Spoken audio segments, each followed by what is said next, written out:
A paz do Senhor Jesus, meus irmãos, eu sou o presbítero Tiago Luiz Pereira. Vamos dar continuidade ao nosso estudo da Palavra de Deus. Hoje, o Novo Testamento, nós estamos concluindo. Já falamos da biografia dos Evangelhos, já falamos da história com o Ato dos Apóstolos, já falamos das epístolas paulinas, cartas de Paulo, e agora vamos concluir com as epístolas gerais e também com a profecia que é Apocalipse.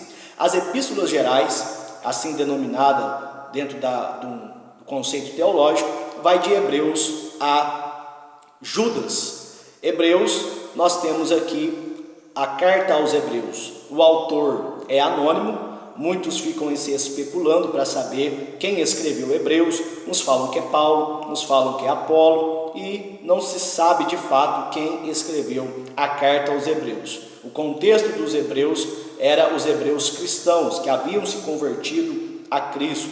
Havia uma grande perseguição do Império Romano, os judeus, judaizantes ali em cima, perseguindo, e muitos dos cristãos hebreus estavam retroagindo, estavam retrocedendo, estavam voltando. Então a carta aos Hebreus é um incentivo para que eles permanecessem na fé em Cristo, mesmo diante das tribulações. Hebreus capítulo 12, versículo 1 é lindo, que nós devemos ali olhar somente para Jesus, autor e consumador da nossa fé. Deixamos todo embaraço, todo impedimento, todo pecado que tão perto nos rodeia.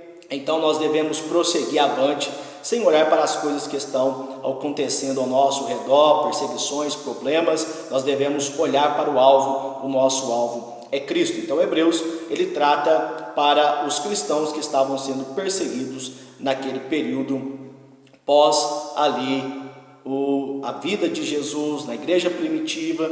É todo esse contexto que ali está registrado, e mostrando também um ponto interessante que não poderia deixar de passar, é que o livro de Hebreus mostra a superioridade de Cristo, a aliança do Novo Testamento, como é mais superior do que a antiga aliança, do que o Velho Testamento. Vamos também fazer um vídeo sobre a antiga aliança e a nova aliança, o Novo Testamento e o Antigo Testamento, quais são as diferenças, como que o Antigo Testamento ajudou para completar o Novo Testamento.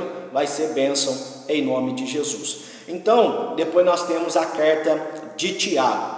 Tiago, também alguns dizem que certo é, que ali em Atos capítulo 15 era aquele que presidia a igreja em Jerusalém. Esse Tiago não era o apóstolo, servo do Senhor Jesus, que só ali dentro do conceito apostólico tinha 2 ou 3 Tiagos, se não me falha a memória. Mas esse Tiago aqui é o irmão de Jesus. O quê? Irmão de Jesus? É isso mesmo, irmão de Jesus. Quando você lê Mateus capítulo 13 e versículo 55, você vai ver ali a respeito de Tiago, que era irmão de Jesus. Então Tiago, ele era líder da igreja em Jerusalém, e ele traz ensinamentos preciosos, uma sabedoria tremenda para trazer ordem e consolo para a igreja em Jerusalém, para os irmãos naquele período que ali a qual Tiago também estava vivendo e contribuindo com a sua liderança. Tiago também foi um discípulo de Jesus. Depois ele aceitou a Cristo, ele recebeu esta vocação e foi um pastor, foi um líder, é chamado também de coluna por Paulo ali em Jerusalém. Depois nós temos 1ª e 2ª Pedro, que é uma carta também muito boa, muito edificante.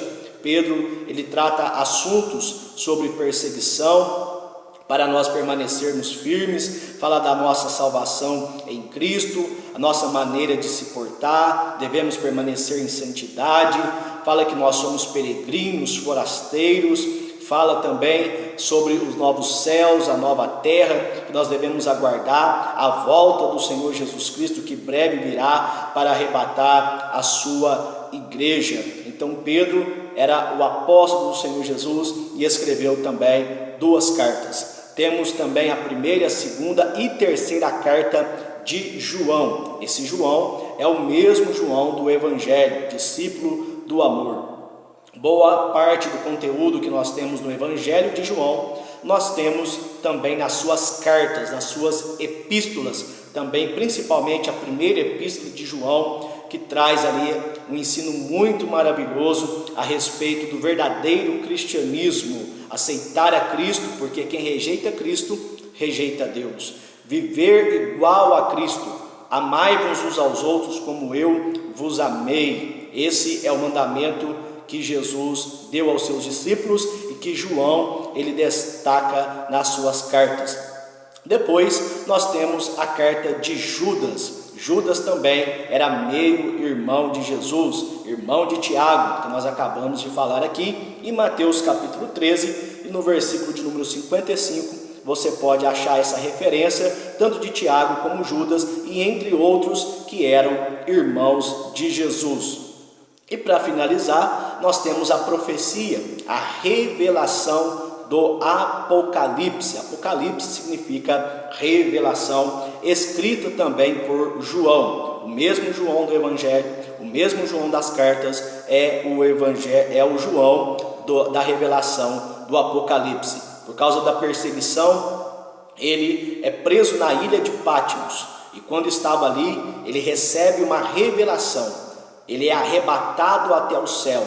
E Jesus lhe mostra tudo o que irá acontecer no final dos tempos. O livro da revelação do Apocalipse tem sido algo muito debatido, discutido, há várias linhas teológicas a respeito disso, mas nós pentecostais, nós somos pré-tribulacionistas. Uma hora vamos falar a respeito disso, mas nós acreditamos que o Senhor Jesus Cristo arrebatará a sua igreja antes da grande tribulação. Cremos que o Senhor Jesus reinará no milênio por 1000 anos na cidade de Jerusalém e de uma extremidade a outra, de mar a mar, as pessoas se renderão e glorificarão o Senhor Jesus Cristo, o Rei dos Reis, o Senhor dos Senhores. Breve, tudo esse sofrimento irá acabar. O choro, a dor, o pranto, a morte, a tristeza jamais irá nos atingir, porque nós estaremos no céu de glória, desfrutando das riquezas eternais ao lado de nosso Senhor Jesus Cristo. E o livro da revelação do Apocalipse termina dizendo: Maranata, Maranata, ora vem Senhor Jesus. Está preparado? Ele está te chamando, Ele está te preparando, Ele está nos preparando para esse grande e glorioso momento, a volta de nosso Senhor e Salvador Jesus Cristo. Que Deus em Cristo te abençoe, em nome de Jesus. Amém.